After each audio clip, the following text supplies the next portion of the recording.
Hello everyone. अब हम discuss करेंगे कि इस पर्टिकुलर क्वेश्चन को सॉल्व करने का एक दूसरा तरीका भी है, which is basically called the Euler's totient theorem या टोशेंट फंक्शन। ठीक है। तो ऑयलर्स टोशेंट थ्योरम भी मैं इसमें समझा दूंगा and eight the same time उसको मैं इस क्वेश्चन में अप्लाई करके भी दिखा देता हूँ। ठीक है। तो जब हम इस पर्टिकुलर क्वेश्चन के बारे में बात करते हैं, तो पहले तो हम समझे कि ऑयलर्स टोशेंट थ्योरम है क्या। तो Euler's totient theorem is basically based upon a thing called totient function. तो टोशंट फंक्शन ये बात बोलता है कि भाई ये एक ऐसा फंक्शन होता है या एक ऐसी क्वांटिटी होती है जो आपको ये बताता है कि अगर आपको कोई एक गिवन नंबर है तो उस पर्टिकुलर नंबर से कितने नंबर्स ऐसे हैं जो कि को प्राइम है। ठीक है, मतलब कि ऐसे कितने नंबर्स हैं जिसका कोई भी कॉमन फैक्टर इस पर्टिकुलर नंबर के साथ नहीं है। फॉर एग्जाम्पल लेट अस से कि आपके पास एक नंबर है, लेट एन इक्वल टू यहाँ पे 24 है तो 24 ही ले लेते हैं। ठीक है। अब हम ये देखेंगे कि भाई 1 to 24 के बीच में 1 to 24 के बीच में ऐसे कितने नंबर्स हैं जो 24 से को प्राइम्स हैं। ठीक है, को प्राइम बोलने का मतलब कि भाई जो भी वो नंबर है उसका 24 के साथ जो HCF आएगा वो आएगा 1। ठीक है। तो ये जो आपका कॉन्सेप्ट है इसको बोला जाता है टोशंट फंक्शन। तो टोशंट फंक्शन आपको एक नंबर देता है। ठीक है। और वो नंबर बेसिकली होता है कि भाई आपको बताएगा कि गिवन नंबर से कम ऐसे कितने नंबर्स हैं जो उससे को प्राइम्स हैं, जो उसके साथ कॉमन फैक्टर्स नहीं रखते। ठीक है। So that is basically called a totient function. तो टोशंट फंक्शन के लिए हमको क्या करना पड़ता है कि पहले जो हमारे पास गिवन नंबर है उसका प्राइम फैक्टराइजेशन करते हैं। ठीक है। प्राइम फैक्टराइजेशन करके उसको इस फॉर्म में लिखा जाता है। ठीक है। तो बेसिकली ये जो आपकी एक्सप्रेशन है इसी चीज को आप मैथमेटिक्स में फंडामेंटल थ्योरम ऑफ अरिथमेटिक भी बोलते हैं। तो फंडामेंटल थ्योरम ऑफ अरिथमेटिक जो है वो बेसिकली ये होता है कि भाई किसी भी नंबर को आप रिप्रेजेंट कर सकते हो as a product of prime numbers raise to certain natural number का पावर्स। ठीक है। So in this particular manner हम किसी भी नंबर को प्राइम नंबर्स में ब्रेक डाउन करते हैं और उसको प्राइम नंबर की पावर्स में एक्सप्रेस कर सकते हैं। यही फंडामेंटल थ्योरम ऑफ अरिथमेटिक है। ठीक है। तो जब किसी भी नंबर को हम प्राइम फैक्टराइजेशन करके उसके पावर्स में ब्रेक कर देते हैं तो टोशेंट फंक्शन जो होता है that is basically given by this formula, जहां पे n is the given number, p1 is the first prime factor, p2 is the second prime factor, p3 is the third prime factor. ठीक है। इसको मैं simple तरीके से निकाल के दिखाता हूं। Let the n be 24। ठीक है। n हमारा 24 है, 24 को पहले आराम से प्राइम फैक्टराइज कर लो। सिर्फ एग्जांपल दे रहा हूँ। So 24 is an even number, prime factorise करो 2 times of 12, 2 times of 6, 2 times of 3, 3 times of 1। So 24 basically can be written as 2 time 2 cubed into 3 to the power 1। ठीक है। सो अगर मेरे को निकालना है 5 of 24, मतलब ये हुआ मेरा टोशेंट फंक्शन।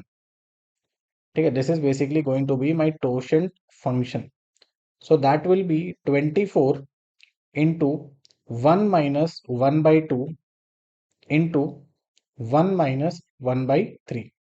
तो जितने प्राइम फैक्टर्स होंगे उसको 1 - 1 बाय दैट प्राइम फैक्टर का multiplication, whole multiplied with the number itself. तो दिस विल बी 24 इंटू 1 - 1/2 होता है हाफ, और 1 - 1/3 होता है 2/3। 2 से 2 कैंसिल हो गया, 3 से 8 कैंसिल हो गया। So basically 5 of 24 is 8। बोलने का मतलब कि भाई 24 से छोटे ऐसे 8 नंबर्स हैं जो 24 से डिवाइड नहीं होते या 24 के साथ कोई कॉमन फैक्टर नहीं रखते। ठीक है। तो ऐसे 8 नंबर कौन से होंगे? तो 24 से मैं अगर ऐसे 8 नंबर ढूंढूं तो फर्स्ट वन वुड बी 5। 5 और 24 का कोई कॉमन फैक्टर नहीं है, that is why they both are coprimes. ठीक है। 6 का है, 7 का नहीं है, 8 का है, 9 का नहीं है। ठीक है, 9 का है, 9 का है, 10 का है, 11 का नहीं है। ठीक है, 13 का भी नहीं होगा। ठीक है। फिर 17 का नहीं होगा, 19 का नहीं होगा, 23 का भी नहीं होगा। ठीक है। सो बेसिकली इस तरीके से हमको देखने को मिलता है कि भाई हमारे पास 8 डिफरेंट नंबर्स होते हैं जो 24 के साथ को प्राइम्स हैं। और ज़रूरी नहीं है कि ये आपके प्राइम नंबर्स ही होंगे, ये कोई और नंबर भी हो सकते हैं। ठीक है, ये कोई और नंबर भी हो सकते हैं, बस इनका आपके साथ कोई कॉमन फैक्टर नहीं है। So that is first of all called the totient function. अब इस टोशंट फंक्शन का हमको जो खासियत है वो ये है कि हमारे पास एक पर्टिकुलर थ्योरम है which is called the Euler's totient theorem. तो ऑयलर्स टोशंट थ्योरम ये बोलता है कि अगर मेरे पास दो नंबर्स गिवन है x और n जो कि को प्राइम है, को प्राइम बोलने का मतलब कि मेरा जो HCF है x और n का, दिस विल बी 1। ठीक है, तो इन सच अ सिचुएशन अगर मैं x को n के टोशंट फंक्शन से रेज कर दूं x to the power 5n divided by n, तो मेरा रिमाइंडर हमेशा 1 आएगा। ठीक है, और ये बेसिकली जो है इसी का एक स्पेशल केस जो होता है ये हमने पिछले वीडियो में डिस्कस किया था as the Fermat's little theorem. तो फर्मैट्स लिटिल थ्योरम जो है वो बेसिकली इसी पर्टिकुलर थ्योरम का स्पेशल केस होता है। ठीक है, तो जब हम फर्मैट्स लिटिल थ्योरम के बारे में बात करते हैं तो वहां पे रिक्वायरमेंट है कि n जो है ये प्राइम नंबर होना चाहिए।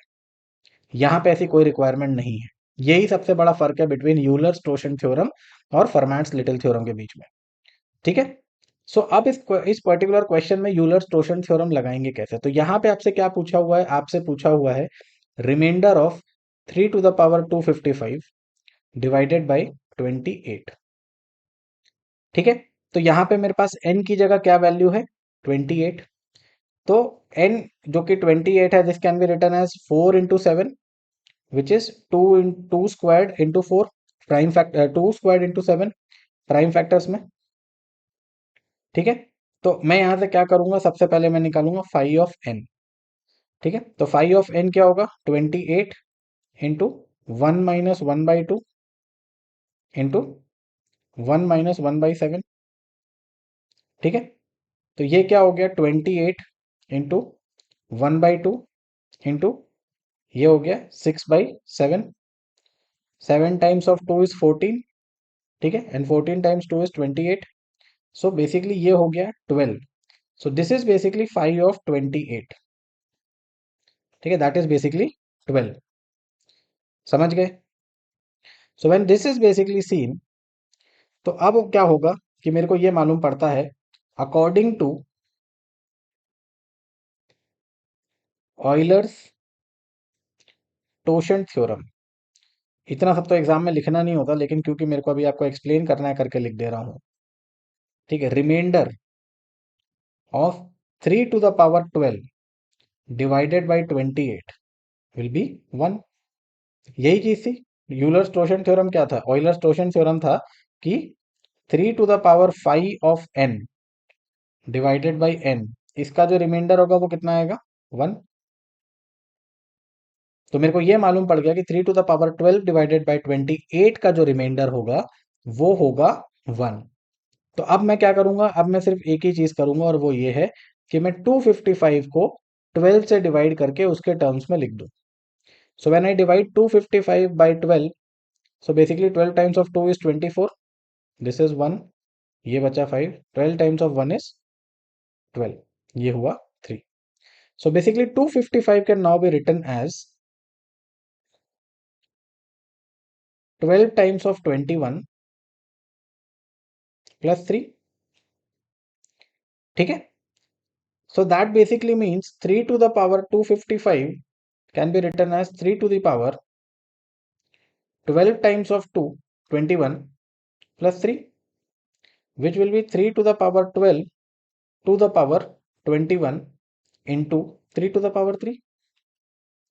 तो अब मैं क्या लिख सकता हूं मेरे रिमाइंडर को, the remainder of 3 to the power 255 divided by 8, this can be written as remainder of 3 to the power 12 to the power 21 divided by 8 multiplied by remainder of 3 to the power 3 divided by 8। अब मेरे को ये मालूम है 3 to the power 12 और divided by 8, इसका reminder कितना होगा 1। तो अगर उसका पावर 21 है तो ये क्या आ जाएगा, the remainder to the power 21 multiplied by remainder of 3 cube by 8, so that is basically the remainder of 27/8। ठीक है, तो 27 को जब मैं 8 से डिवाइड करूंगा, this is basically going to be 8 times of 3 is 24 remainder आया 3। ठीक है, सो क्या वैल्यू हो जाएगी 3। ठीक है, और इसके साथ हमको और क्या देखना पड़ेगा, sorry remainder of 27 times of, sorry this is 28, मैं 8 से डिवाइड कर रहा हूँ, सो सॉरी।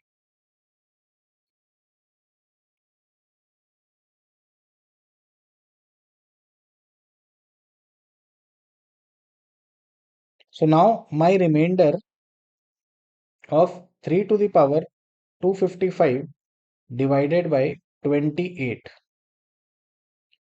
ठीक है, this can be written as remainder of 3 to the power 12 to the power 21 divided by 28 multiplied by remainder of 3 to the power 3 divided by 28।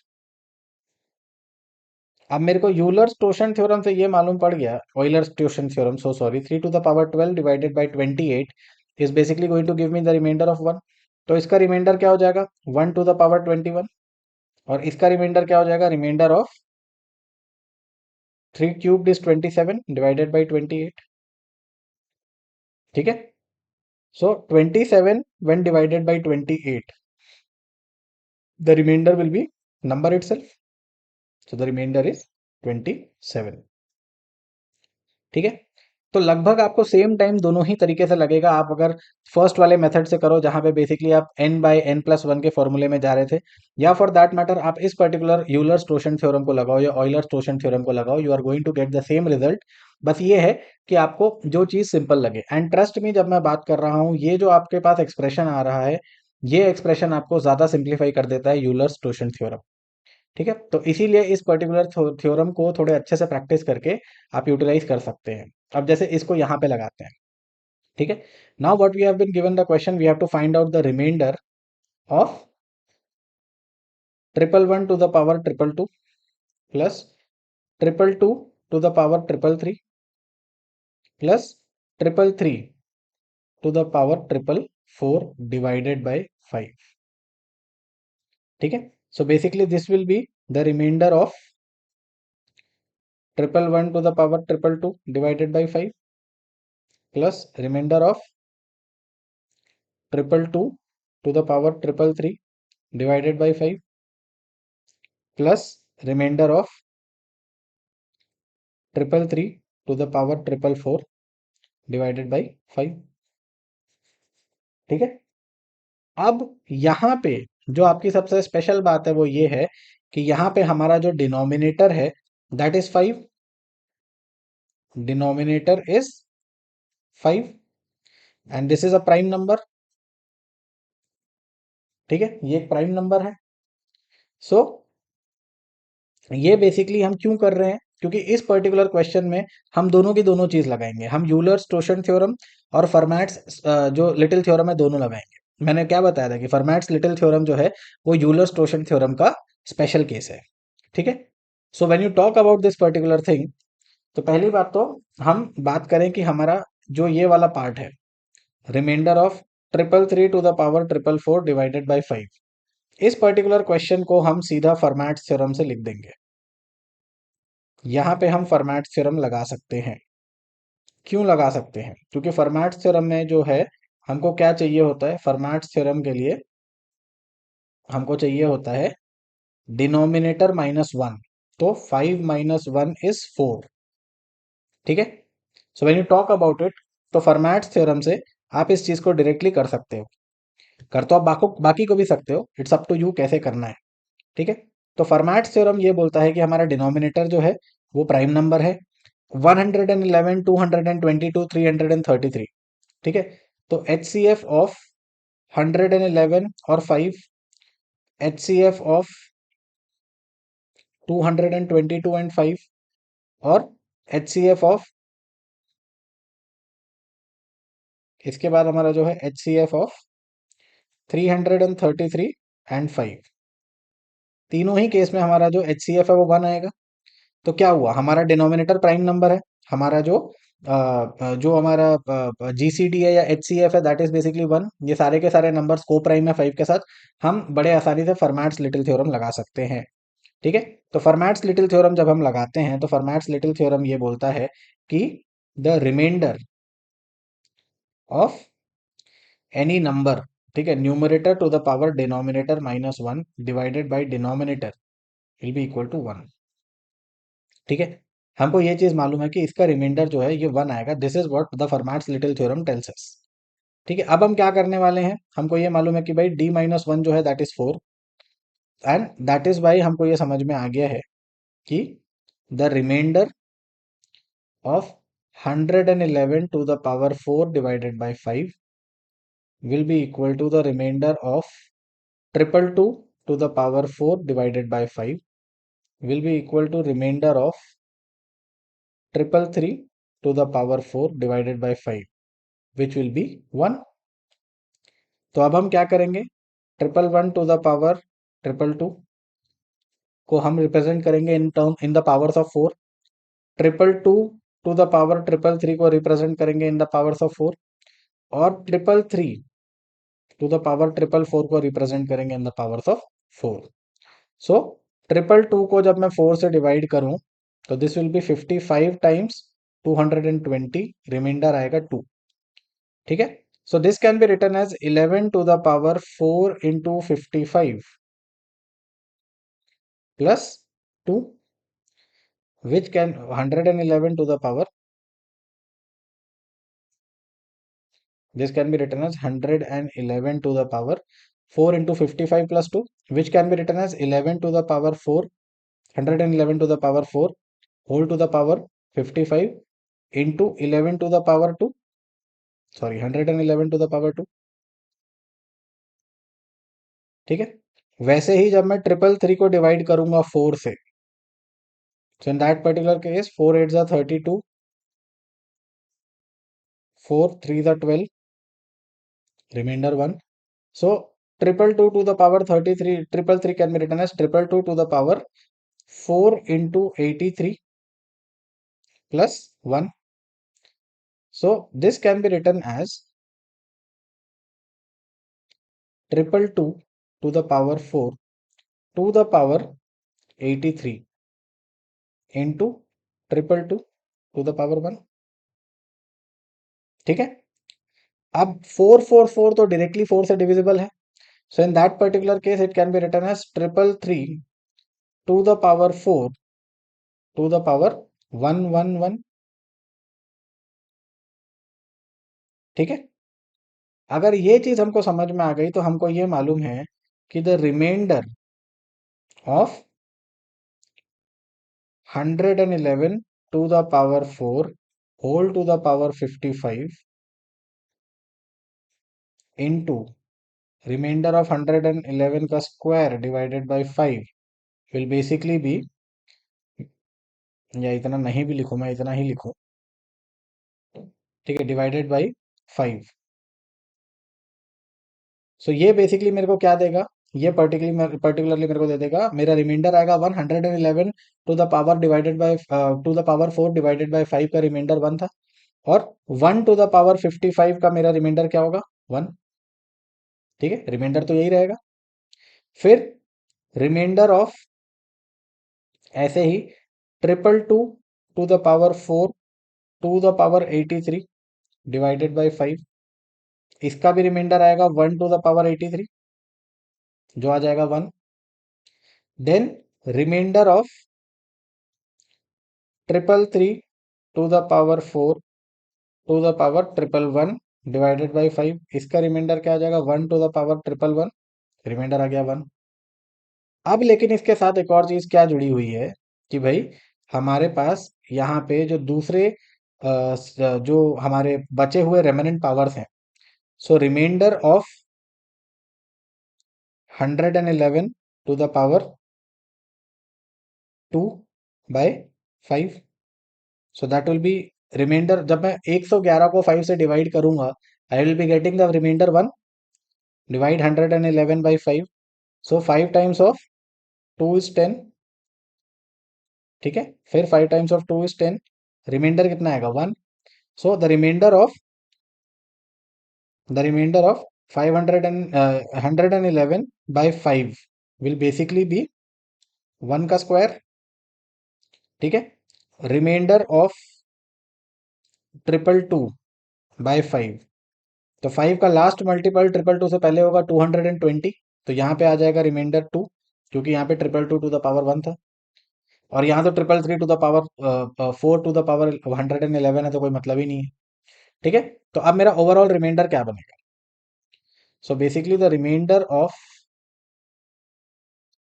111 to the power 222 by 5 plus remainder of 222 to the power 333 by 5 plus remainder of 333 to the power 444 by 5। इसका remainder क्या हो जाएगा भाई? इसका मेरा reminder हो जाएगा, पहले वाले का मेरा रिमाइंडर आएगा 1 into 1 स्क्वायर, ठीक है, ये रहा। दूसरे वाले का मेरा रिमाइंडर क्या आ जाएगा? वो आ जाएगा 1 into 2। तीसरे वाले का रिमाइंडर तो आएगा 1, ठीक है, 333 टू द पावर 444, ये रहा। इसका तो रिमाइंडर ही पूरा 1 हो जाएगा, और इसका ओवरऑल रिमाइंडर निकालना पड़ेगा 5 से। क्यों? क्योंकि हम ये चेक करना चाह रहे हैं कि भाई जो रिमाइंडर रहे वो 5 से छोटा रहे। So the remainder will be 1 plus 2 plus 1 by 5, so that will be the remainder of 4 by 5। तो मेरा रिमाइंडर कितना आ गया? 4, ठीक है। सो इस क्वेश्चन का आंसर क्या होगा? मेरा रिमाइंडर कितना आएगा? मेरा रिमाइंडर आएगा 4। सिंपल फॉर्मेट थ्योरम का एप्लीकेशन था। यूलर्स टोशन थ्योरम भी लगा सकते हो, एंड यूलर्स टोशन theorem is going to give you the exact same value. कैसे? 5 जो है वो अपने आप में प्राइम नंबर है, ठीक है। अगर मेरे को इसको यूलर्स टोशन से निकालना है, लेट अस से मैं उससे निकालने चाह रहा हूँ, I just give you the hint, एक बार खुद से ट्राई करके देखना, ठीक है। सो यहाँ पे मेरे पास जो n है, denominator that is given as 5, ठीक है, it can only be written as 5 to the power 1। तो मेरा फाइव ऑफ n कितना हो जाएगा? फाइव ऑफ n हो जाएगा n into, that is 5 into 1 - 1 by 5, 5 into 1 - 1 by 5, which is basically 5 into 4 by 5। तो मेरा फाइव ऑफ n कितना हो गया? 4। सो इसका मतलब क्या हुआ कि 111 टू द पावर 4 by 5, इसका जो रिमाइंडर आएगा वो कितना आएगा? इसका जो रिमाइंडर आएगा दैट विल बी 1, ठीक है। At the same time remainder of 222 to the power 4 by 5, इसका भी रिमाइंडर आएगा 1, और remainder of 333 to the power 4 by 5, इसका भी रिमाइंडर 1 आएगा। क्यों? क्योंकि 111 और 5, 222 और 5, 333 और 5 तीनों जो हैं ये कोप्राइम्स हैं, इनके बीच में कोई कॉमन फैक्टर नहीं है। तो यूलर्स टोशन थ्योरम ये बोलता है, isn't it the same as Fermat's special theorem? जो फर्मैट का थ्योरम था उससे भी तो हमने यही चीज निकाली ना। हियर इट इज, अगर इस चीज को देख रहे हो, सेम चीज निकाली हमने फर्मैट्स लिटिल थ्योरम से। तो इसीलिए मैंने बोला कि फर्मैट्स लिटिल थ्योरम जो है वो यूलर्स टोशन थ्योरम या ऑयलर्स टोशन थ्योरम का स्पेशल केस है, ठीक है। I hope this is something which is clear to you, ठीक। तो exact same procedure, exact same value, कोई दिक्कत नहीं है। अब आपके पास नेक्स्ट क्वेश्चन है, an 8 digit number 4252746b leaves a remainder of 0 when divided by 3, ठीक है। तो जब इसको 3 से डिवाइड किया जाए तो रिमाइंडर आएगा 0। How many values of B are possible? तो ये तो सिंपल सा क्वेश्चन है, this question is basically divisibility by 3, बस यही चेक करना है। देखो कैसे क्वेश्चंस रिपीट होते हैं यूपीएससी में, कभी 3 से आ गया, कभी 9 से आ गया, ठीक है। तो डिविजिबिलिटी बाय 3 का रूल क्या है? Sum of these digit should be divisible by 3। तो निकाल लो, 4 + 2 6, 6 + 5 11, 11 + 2 13, 13 + 7 20, 20 + 4 24 + 6 30, ठीक है। तो मेरे पास 30 + b बन रहा है, वापस से चेक कर लो, 6 + 4 10, 17 19 24 26 30, ठीक है। अब मेरे को अगर डिविजिबिलिटी बाय 3 रखना है तो ये क्या क्या हो सकता है? b = 0 हो सकता है, बी इक्वल टू 3 हो सकता है, बी इक्वल टू 6 हो सकता है, बी इक्वल टू 9 हो सकता है। ठीक है, और कोई भी वैल्यू अगर मैं बी की रखूंगा तो ये जो वैल्यू है this will not be divisible by 3। तो मेरे को बी की कितनी डिफरेंट वैल्यूज मिल गई? मेरे को 4 डिफरेंट वैल्यूज मिल गई बी की, जो अगर 30 के साथ जुड़ेंगी so that particular number will be divisible by 3। ठीक है, so in that particular manner ये क्वेश्चन का आंसर हो जाएगा। मेरे को निकालना है how many values of B are possible, so 4 values of B are possible. ठीक है, चलो अब लास्ट क्वेश्चन पक्का आई गेस, नहीं एक क्वेश्चन और है। चलो, तो ये क्वेश्चन है 3 to the power 521 is divided by 8, what is the remainder? ठीक है, सो 3 टू द पावर 521 को 8 से डिवाइड करना है, रिमाइंडर क्या होगा? Now this question can again be solve using another simple method. ठीक है, अब ये मेथड क्या है वो भी समझो। ठीक है, ऑयलर्स टोशन थ्योरम बिल्कुल बनेगा उससे क्वेश्चन, नहीं बनाना है उसका दूसरा तरीका भी है। देखो, अब हम क्या देख रहे हैं, अब हम एक डिफरेंट प्रॉपर्टी देखने वाले हैं। ठीक है, now let us imagine 6 divided by 5, मेरे को रिमाइंडर चाहिए ऑफ 6 डिवाइडेड बाई 5। ठीक है, तो when I divide 6 by 5 my remainder is 1। Let us now divide 6 to the power 2 by 5, that is basically remainder of 36 by 5। तो 5 7 जा 35, फिर से 1 आएगा। Remainder of 6 cubed by 5, so that will basically be remainder of 216 by 5, फिर से reminder आया 1। तो यहां पे भी मेरी एक ऑब्जर्वेशन है। ठीक है, अब ये ऑब्जर्वेशंस क्या है? ये ऑब्जर्वेशन है when we have a fraction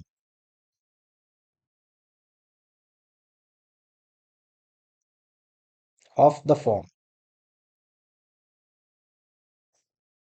n plus 1 by n, और ये n प्लस 1 है, this is raise to the power Q. ठीक है, तो मतलब कि वापस से आपका जो नीचे वाला जो आपका डिनोमिनेटर है और जो न्यूमरेटर है they are basically consecutive numbers. तो ये भी लिख लो, numerator and denominator are consecutive. ठीक है, तो जब न्यूमरेटर और डिनोमिनेटर कंसेक्यूटिव होते हैं, सो इन सच अ सिनेरियो हमको ये समझ में आता है कि भाई in this particular case the remainder of n plus 1 whole to the power q divided by n will always be 1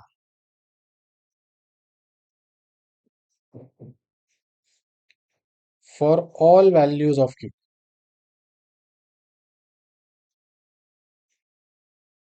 q चाहे इवन हो चाहे ऑड हो, अगर आपका न्यूमरेटर आपके डिनोमिनेटर से सिर्फ एक ज्यादा है, तो इन दैट पर्टिकुलर केस ऐसे फ्रैक्शन का जो आपका रिमाइंडर आएगा for any power of q will always be 1।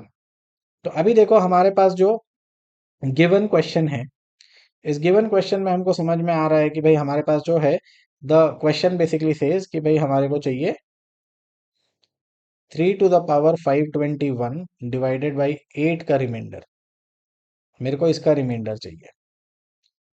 ठीक है, so can I right 3 in terms in such terms कि भाई मेरे को वो 8 से एक कम या एक ज्यादा मिल जाए। ठीक है, so when I go with this particular logic कि भाई मेरे को 8 से एक कम या एक ज्यादा मिल जाए, तो मेरे को मालूम पड़ता है कि भाई I have a particular power of 3, I have a particular power of 3 which can actually be 1 less or 1 greater than 8, that is 3 squared is 9। तो मैं क्या करूंगा, मैं 521 को इस फॉर्म में रिप्रेजेंट कर देता हूं। सो 521 व्हेन डिवाइडेड बाय 2, क्योंकि मेरे को इसको पावर्स ऑफ 2 के टर्म्स में रिप्रेजेंट करना है, तो this will B 260, 26 times of 2 is 52, so that will be 520, remainder is 1। so 521 is basically 260 times of 2 plus 1। so this means 3 to the power 521 can be written as 3 to the power 2 into 260 plus 1, which can be written as 3 squared to the power 260 into 3 to the power 1. ठीक है, that can be written as 9 to the power 260 into 3. This is what 3 to the power 521 can be written as. So now the remainder of 3 to the power 521 by 8 can be written as the remainder of 9 to the power 260 divided by 8 into remainder of 3 divided by 8. तो अभी जो मेरी observation थी उससे मेरे को मालूम पड़ा कि मेरा न्यूमरेटर अब जो है ये डिनोमिनेटर से एक ज्यादा है. 9 is just one more than the denominator 8. तो when such a situation arises and 9 का कोई भी पावर हो, मेरा इसका जो रिमाइंडर आएगा this will be 1 and remainder of 3 divided by 8. तो मैं जब 3 को 8 से डिवाइड करूंगा तो बेसिकली मेरा रिमाइंडर क्या आएगा, नंबर इटसेल्फ 3. तो मेरा जो रिमाइंडर हुआ वो कितना हुआ, वो हुआ 3. And this is basically my answer. ठीक है, तो अब देखो इसमें तुमने एक और केस डिस्कस कर लिया. ठीक है, सो दैट इज वाई जब आप इस पर्टिकुलर सीरीज को देखोगे प्लीज सिक्वेंशियली इस सीरीज को देखना and then you will be able to understand कि हाँ भाई किस तरीके से मेरे को यहाँ पे अलग अलग प्रॉपर्टीज लगाने वाले क्वेश्चन थे. ठीक है,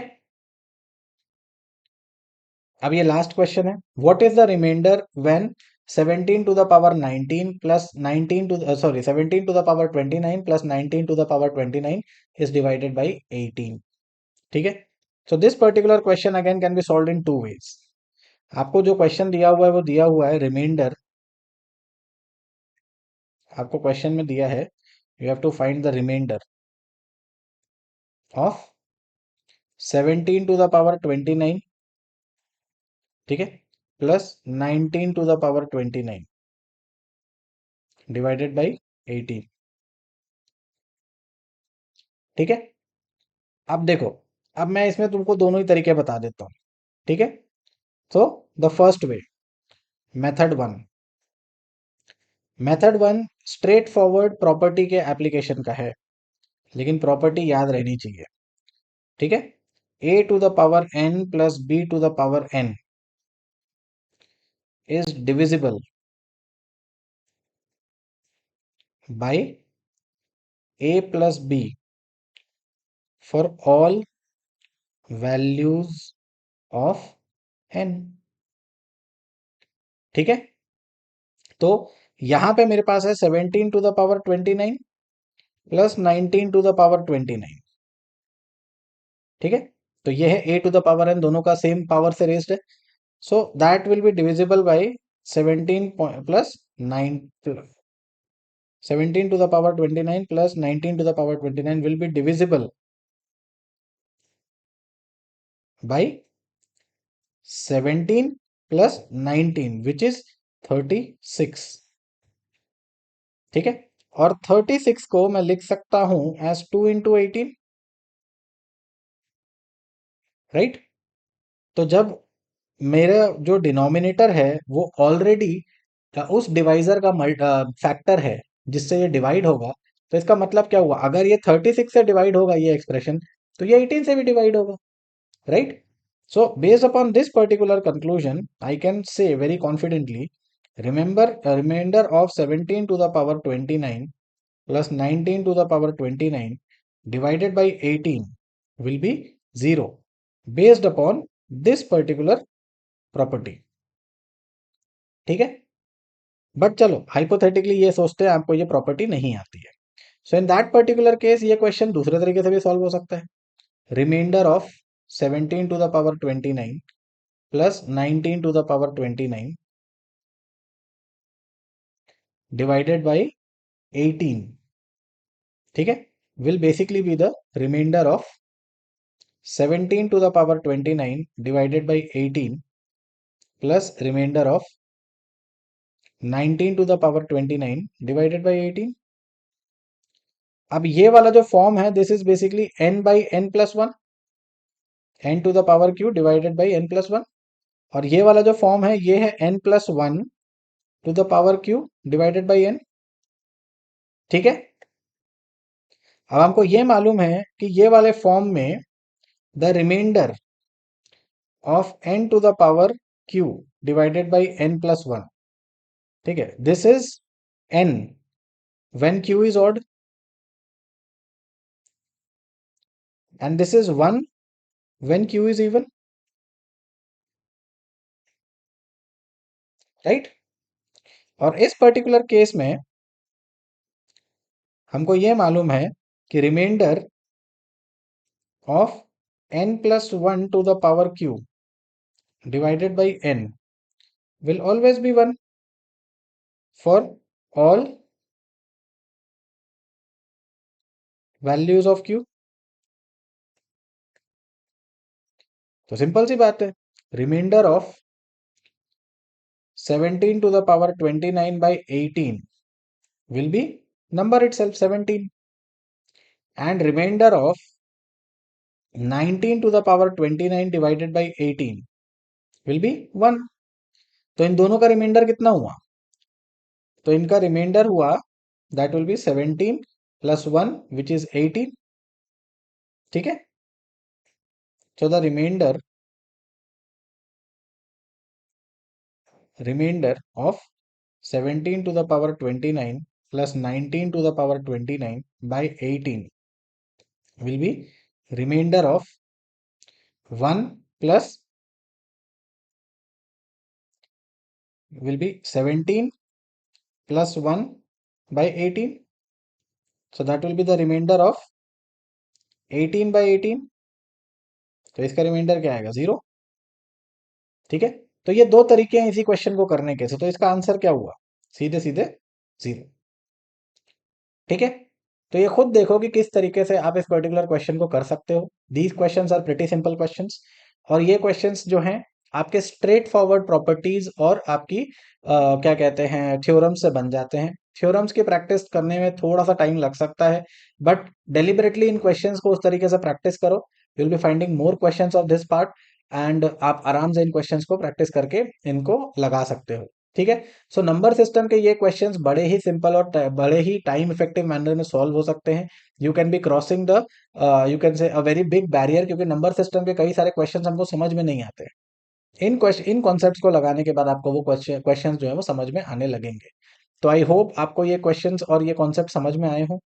सो अभी आपके नंबर सिस्टम के जो रिक्वायर्ड कॉन्सेप्ट थे बेसिक्स को छोड़ के वो क्लियर है. तो अगली बार मिलते हैं एक नए कॉन्सेप्ट के साथ.